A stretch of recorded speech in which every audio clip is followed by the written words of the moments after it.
주의 이름으로 여러분을 사랑하고 축복합니다. 미국에는 지금 대통령 선거 운동이 한참 하고 있는 중입니다.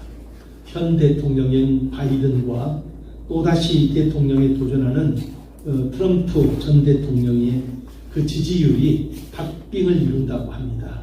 도대체 누가 대통령이 될는지 알지 못하는 그런 혼돈한 그런 상황이 됩니다. 미국이든 한국이든 대통령 선거 때가 되면은 누가 대통령이 돼야 할까 관심을 갖는데, 사람들에게 물어보면 누가 대통령이 돼야 되느냐, 정답은 뭔지 아십니까? 뭘 정답으로 두는가 하면 우리나라 사람이든 미국 사람이든 자기가 지지하는 사람이 대통령이 돼야 한다, 이렇게 거의 답을 합니다. 대통령, 나라의 지도자, 그 나라의 지도자가 바로 서면 나라가 바로 설 수도 있고, 또 지도자가 잘못되면 나라가 흔들릴 수도 있기 때문에 대통령을 선택하는 데는 굉장히 중요한 선택이 필요합니다. 대통령이 되는 사람들이 어떻게 일할지, 어떤 대통령이 되어질지를 미리 알 수 있는 비결이 있다고 합니다.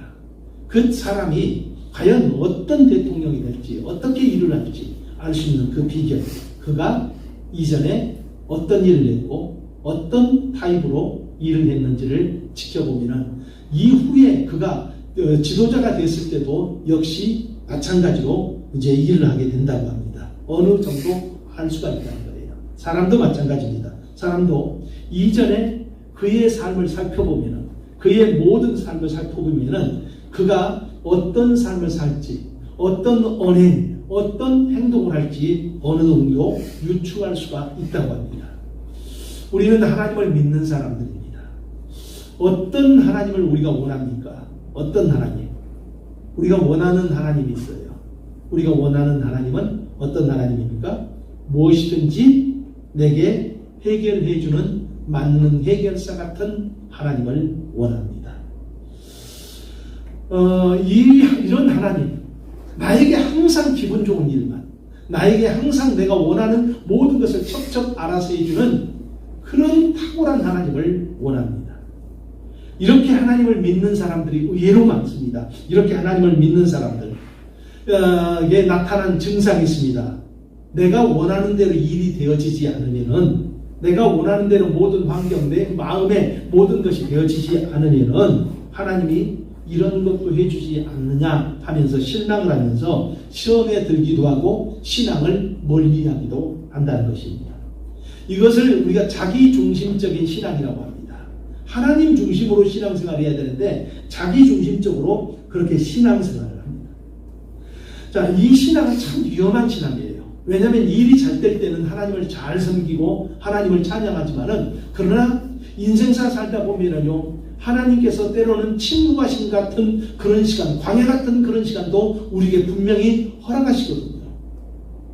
그럴 때 이제 위험할 수가 있다는 거예요. 그럴 때는 왜 그런가 하면은, 내게 좋은 것을 주셨을 때는 할렐루야지만은, 그러나 내게 좋은 것이 오지 않고 고난의 시간, 어둠의 시간이 왔었을 때 다윗처럼 내가 사망의 음침한 골짜기를 다닐지라도 해를 두려워하지 않겠나이다, 그것은 주님이 나와 함께 하시기 때문입니다, 이런 고백을 하면서 이겨낸다면 좋겠지만은, 그런데 하나님이 내 인생 속에서 안 계신 것 같다면서 신앙을 포기하거나 멀리하는 사람도 종종 있다는 거예요.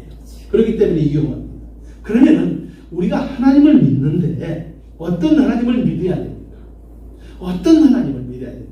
내가 생각하는 하나님이 아니라 성경이 말해주는 하나님을 믿어야 될 줄 믿습니다. 성경은 하나님이 성경을 통해서 하나님이 자기 자신을 보여줘요. 이것을 신학적인 용어로 하나님의 자기 계시라고 이야기를 합니다. 그리고 하나님이 하신 일을 보여주고 그 하신 일을 통해서 앞으로 하실 일도 우리에게 유추할 수 있도록 허락하신다는 거예요. 그렇기 때문에 우리가 하나님을 바로 하려면은, 그래서 바른 믿음을 가지기 원해서는 성경으로 돌아가야 됩니다. 성경의 첫 책부터 펼치자마자 하나님이 하신 일을 분명히 보여주고 있습니다. 자, 그리고 그것을 통하여서 우리를 어떻게 대하신 것을 우리가 분명히 알 수 있고 하나님께서 가르쳐 주신다는 것입니다. 그러면은 성경이 말하고 있는 하나님은 어떤 하나님입니까? 능력의 하나님입니다. 성경에 하나님의 능력을 가장 잘 보여주는 것이 창세기 1장입니다. 천지 창조의 사건이에요.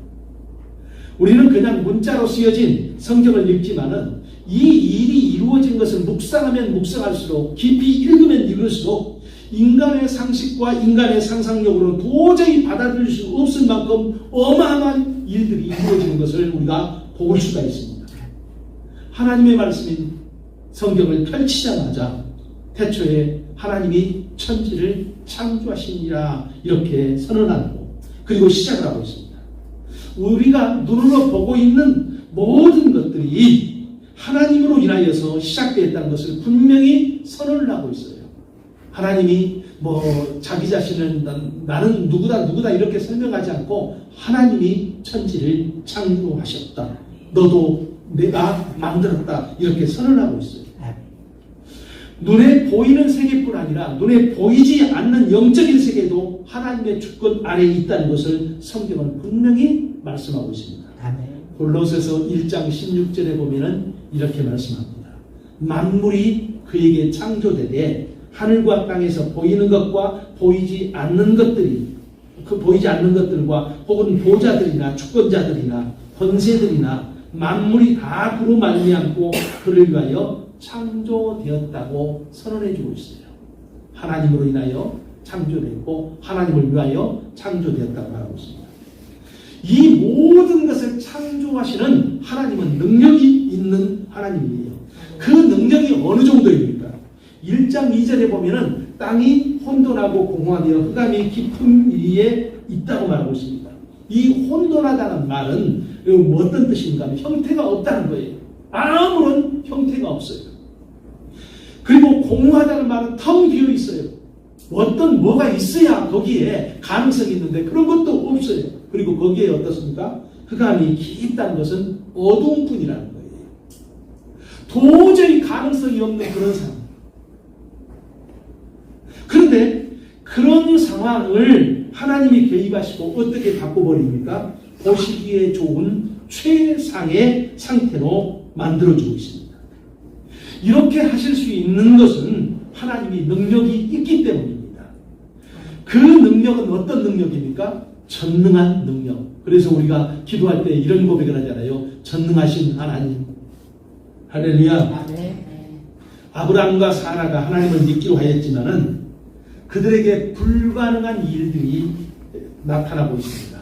그 불가능한 일들이 뭡니까? 사라가 아이를 갖지 못하는 거예요. 사라가 불임녀입니다. 이제 사라의 나이가 89살이 됐습니다. 89살이 되고 이 문제는 더 이상 어떻게 할 수가 없어요. 할 수가 없어요. 이제 사라도 포기했습니다.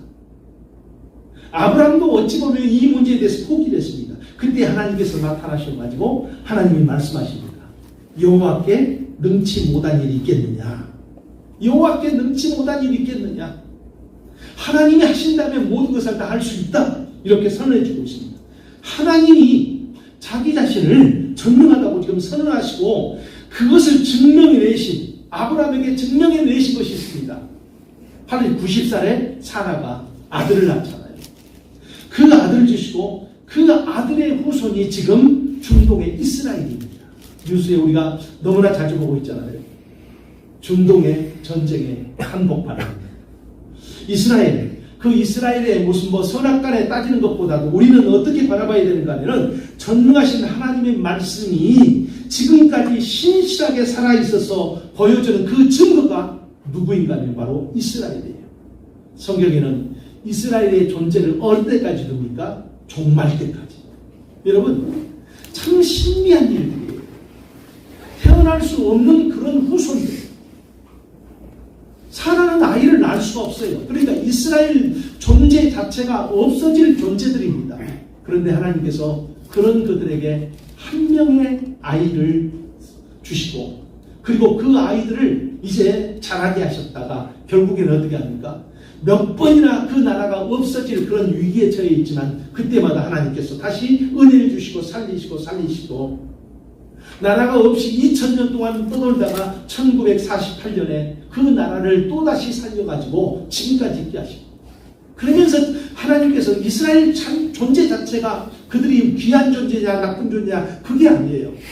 하나님이 하시는 일들을 지금 보여주고 있어요. 하나님께서 하신다면 아무리 연약한 사람, 아무리 없는 그런 무지한 사람이라 한다 할지라도 하나님이 그를 일으켜 세우고 그를 끌고 가신다는 거예요. 여러분 이 능력의 하나님을 믿으시면 아멘 하십시다. 아멘. 자, 그러면은 우리가 하나님의 능력을 우리의 삶의 현장 속에 일하시게 해야 됩니다. 하나님은 분명히 살아계세요. 아멘. 물론 하나님의 능력이 우리의 삶의 현장 속에 지금도 여전히 우리에게 베풀어지고 있습니다. 일반적인 은혜. 그런데 실제적으로 하나님의 능력이 우리의 삶 속에서 일하시게 해야 돼요. 그러기 위해서 필요한 것이 무엇입니까? 성경은 어떻게 하여서 하나님의 능력이 흑암이 깊고 공허하고 혼돈한 장소를 보시기에 좋은 장소, 그런 장소로 만듭니다. 그것은 딱 한 가지였어요. 하나님의 하시는 말씀을 통해서. 하나님의 말씀을 통해서. 땅이 혼돈하고 공허하며 흑암이 깊음에 있을 때 거기에는 가능성이 없어요. 아무런 가능성이 없습니다. 그런 장소에 하나님께서 말씀하십니다. 하나님이 이르시되 빛이 있으라 하시니 빛이 있었고 그 빛이 하나님 보시기에 좋았더라 이렇게 말씀하고 있어요. 여러분 창세기의 1장에 보면은 하나님이 이르시되 예전에는 하나님이 가라사대 이렇게 말하고 있습니다. 그런데 그 말이 하나님이 이르시되가 3절에도 6절에도 9절에도 11절에도 14절에도 20절에도 24절 26절에도 지속적으로 하나님이 이르시되 엘로힘 아마루 이렇게 말씀하고 있어요. 하나님이 이르시되 그렇게 하나님이 선포하십니다. 그랬더니 우리의 말과 다르게 그대로 이루어집니다. 그 장소에 하나님의 말씀이 지속적으로 선포되어지니까 이제 하나님의 말씀이 지속적으로 선포되니까 점점 더 아름다웠고 나중에는 어떻게 되죠? 보시기에 심히 좋았다라는 그런 결과물을 내어놓는다는 거예요. 우리의 삶의 현장에도 이런 변화, 이런 하나님의 역사가 일어나기를 축복합니다. 아멘. 하나님이 능력이 우리의 삶의 현장에 나타나서 하나님을 자랑하는 간증의 주인공이 되어야 될 줄 믿습니다. 아멘. 그러기 위해서 우리에게 필요한 것은 무엇입니까? 첫 번째로 하나님을 인정하라는 것입니다. 아멘. 사람은 두 가지로 나눕니다. 하나님을 인정하는 사람과 하나님을 인정하지 않는 사람 두 가지로 나눕니다. 하나님을 거절하는 사람이 있습니다. 하나님이 어디 있느냐 하면서 그 하나님을 거절하는 사람들에게 성경은 펼치자마자 뭐라고 하신다고요? 태초에 하나님이 천지를 창조하셨다. 내가 살고 있는 모든 것이 하나님의 창조의 산물이다 하면서 선언을 하고 있는 거예요. 하나님을 인정하지 않는 사람들을 향해서 시편 14편에 보면은 뭐라고 말씀하시는가 하면은 어리석은 자는 그 마음에 이르기를 하나님은 없다 하도다. 그들은 부패하고 그 행실이 가증하여 선을 행하는 자가 없도다. 왜냐하면은 하나님을 인정하기 시작하면요 사람이 조심스러운 삶을 살기 시작합니다. 하나님을 의식하고 살아가기 때문에 자기 자신의 삶이 점점 변화가 일어납니다. 그러나 하나님을 인정하지 않는 사람은 어떻게 합니까? 자기 육체의 욕망대로 살기 때문에 무인의 삶을 살아가게 되고 그 행실이 가증하여 선을 행하는 자가 없도다 결론을 이렇게 맺어주고 있어요. 그러나 지혜로운 사람들은 하나님을 인정하고 삽니다. 바로 우리들입니다. 아멘이시죠? 아멘. 자, 우리는 하나님을 믿는 사람들입니다. 이제 우리가 해야 될 일은 삶의 모든 환경 가운데서 하나님을 인정하기 시작하는 거예요. 저는 아침에 떠오르는 태양을 바라볼 때마다 하나님의 능력이, 하나님의 신실하심이 얼마나 대단한가를 고백을 합니다. 여러분, 수천 년 동안 태양이 빛을 비추어서 우리가 살아가고 있잖아요. 수천 년 동안 그 태양이 단 하루도 결석하지 않고 여전히 우리에게 동일하게, 지구도 여전히 자전과 공전을 하면서 우리의 삶 속에서 우리의 환경을 바꿔주고 변화시켜주고 우리가 살아갈 수 있는 환경을 만들어주고 있습니다. 그런데 그 태양을 누가 주관합니까? 여러분, 태양으로 우주선을 보내자 하는 미련한 나라는 없습니다. 거기는 함부로 할 수가 없어요. 화성도 가고 어디도 가고 달도 가고 거기다가 뭘 개척하자 하지만은 태양을 가까이 하는 나라는 거의 없어요. 여러분, 이 태양을 주장하고 태양을 붙잡고 존재하게 하고 있는 것이 누구입니까? 하나님입니다. 태양을 비롯한 모든 위성들을 붙잡고 있는 것이 바로 하나님이에요. 이것을 깨달은 시편 기자는 시편 148편을 통해서 우리에게 이렇게 가르쳐주고 있습니다. 해와 달아 찬양하며 광명한 별들도 찬양할지어다. 하늘의 하늘도 찬양하며 하늘 위에 있는 물들도 찬양할지어다. 그것들이 여호와의 이름을 찬양할 것은 저가 명하심에 지음을 받았도다. 아멘. 하나님이 명하심에 그 모든 것들이 지음을 받았다고 말하고 있습니다. 어디에 있든지 어떤 환경이든지 우리가 해야 할 일은 하나님을 인정하고 살아가는 거예요. 아멘. 내가 기분 좋든지 내가 기분이 나쁘든지 그것과 상관없이 여전히 하나님을 인정하고 살아가는 믿음의 사람 되시기를 축복합니다. 아멘. 요나가 있었습니다. 요나가 있었는데 그는 선지자였습니다. 그런데 하나님이 시키는 일이 못마땅했습니다. 싫었습니다. 그래서 그가 하는 일이 하나님이 가라하는 쪽이 아닌 다시스로 가는 배를 탔습니다. 하나님을 떠나겠다는 거예요. 하나님을 멀리하겠다는 것입니다.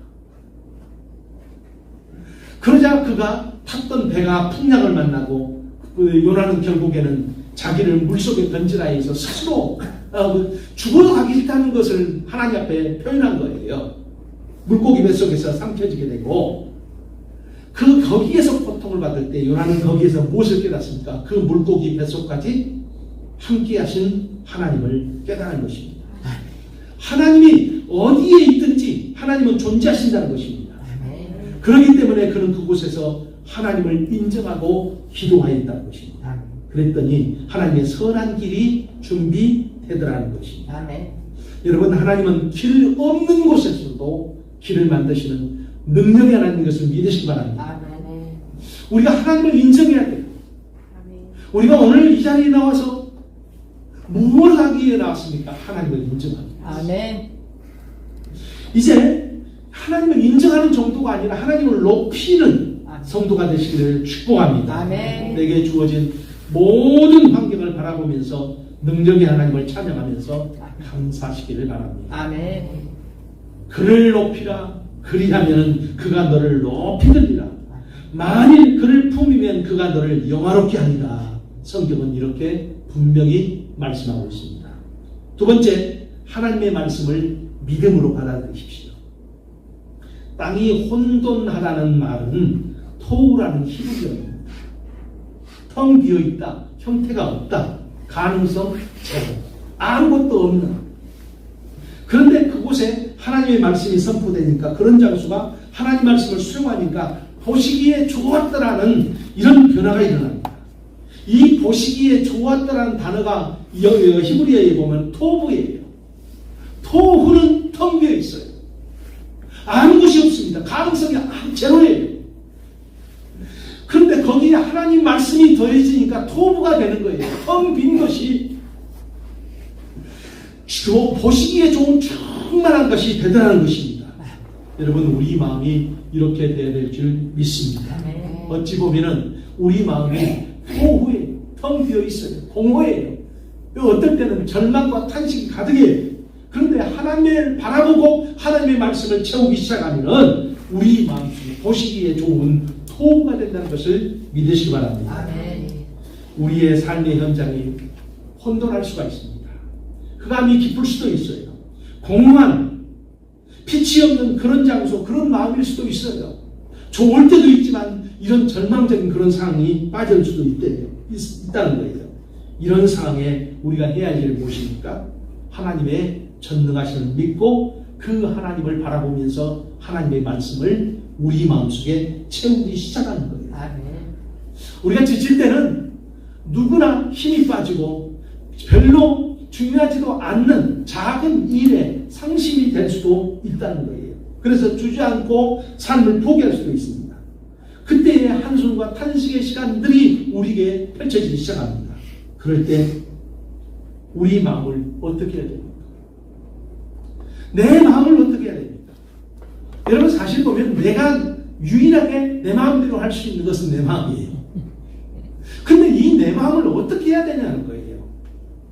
이 내 마음을 어디로 가져가야 되냐는 거예요. 여러분 성경은 이렇게 말합니다. 하나님 앞으로 가져오라. 할렐루야. 우리의 공허한 마음을 하나님 앞에 가져와서 우리가 해야 될 일은 뭔지 아십니까? 우리의 이 공허한 마음을 무엇으로 채울까요? 하나님의 말씀을 사모하고 그리고 그 말씀을 우리 마음속에 채우기 시작하는 것입니다. 여러분 하나님의 말씀은 능력이 있습니다. 아멘. 창조의 능력, 치료의 능력, 아멘. 변화의 능력이 분명히 있습니다. 아멘. 그렇기 때문에 하나님을 믿는 사람들은 자기 자신의 마음속에 하나님의 말씀으로 채워지게 해야 될 줄 믿습니다. 아멘. 지속적으로 하나님의 말씀을 들어야 돼요. 한두 번이 아니라 내게 주어진 모든 날들 속에서 하나님 말씀을 들어야 됩니다. 여러분 창조의 6일을 보십시오. 지속적으로 하나님께서 그 매일 말씀합니다. 그랬더니 결국에는 어때요? 보시기에 심히 좋은 인생이 되더라는 거예요. 아멘. 신명기 28장 보면은 이런 말씀이 있습니다. 한번 같이 한번 읽어볼까요? 내가 내 하나님 여호와의 말씀을 청종하면은 이 모든 복이 내게 임하며 내게 이르리니. 내가 하나님 말씀을 청종하면은 하나님 말씀을 네 마음속에 담기 시작하면은 이 모든 복이 내게 임하며 내게 이르르니. 그러면서 신명기 28장 이후에는 복들이 나오기 시작하는데 이제 시작합니다. 같이 한번 읽어볼까요? 성읍에서도 복을 받고 들에서도 복을 받을 것이며 내 몸의 자녀와 내 토지의 소산과 내 짐승의 새끼와 소와 양의 새끼가 복을 받을 것이며 내 광주리나 떡반죽 그릇이 복을 받을 것이며 내가 들어와도 복을 받고 나가도 복을 받을 것이니라. 아멘. 하나님의 말씀의 능력이 이렇다는 것입니다. 아멘. 그렇기 때문에 우리가 해야 될 일은 뭔지 아십니까? 우리의 눈에 보여지는 환경에 의해서 우리가 마음을 좌지우지하는 것이 아니라 하나님의 말씀을 하나님을 바라보고 하나님의 말씀을 우리 마음속에 하루하루 묵묵히 채우면서 살아가는 그런 지혜움이 필요하다는 것입니다. 아멘. 우리의 처한 모든 삶의 현장이 있습니다. 그 현장 속에서 우리가 가장 먼저 해야 될 일은 무엇입니까? 하나님을 바라봅니다. 일주일의 첫날 우리가 이렇게 예배드리는 것은 무엇 때문에 나왔습니까? 하나님을 바라보기 위해서입니다. 그리고 그 하나님의 말씀을 사모하면서 내 마음속에 채우는 것입니다. 흑암이 공허하고 깊고 텅 빈 우리의 마음속에 하나님의 말씀으로 채우고 또 채우면 우리의 삶의 현장 속에서 나도 모르는 변화의 역사가 나타나기 시작합니다. 그리고 우리 인생이 성경의 말씀처럼 보시기에 힘이 좋은 아름다운 인생으로 변화가 된다는 것을 믿으시기를 바랍니다. 아멘. 기도하겠습니다. 하나님 아버지 감사드리옵고 감사드립니다. 오늘도 우리를 이 복되고 귀한 자리로 불러주시고 우리가 하나님을 바라보며 하나님의 말씀으로 우리 마음속에 채우게 하여 주셨음을 생각할 때 참으로 감사드리옵고 감사드립니다. 주님, 우리를 불러주신 주님, 오늘 아버지 안시오 그 부르심에 응답하여서 주여 내가 여기 있나이다 나를 사용하소서 고백할 수 있는 이 아름다운 아버지 믿음의 사람이 될 수 있도록 도와주옵소서. 예수님 이름으로 감사하며 기도드리옵나이다.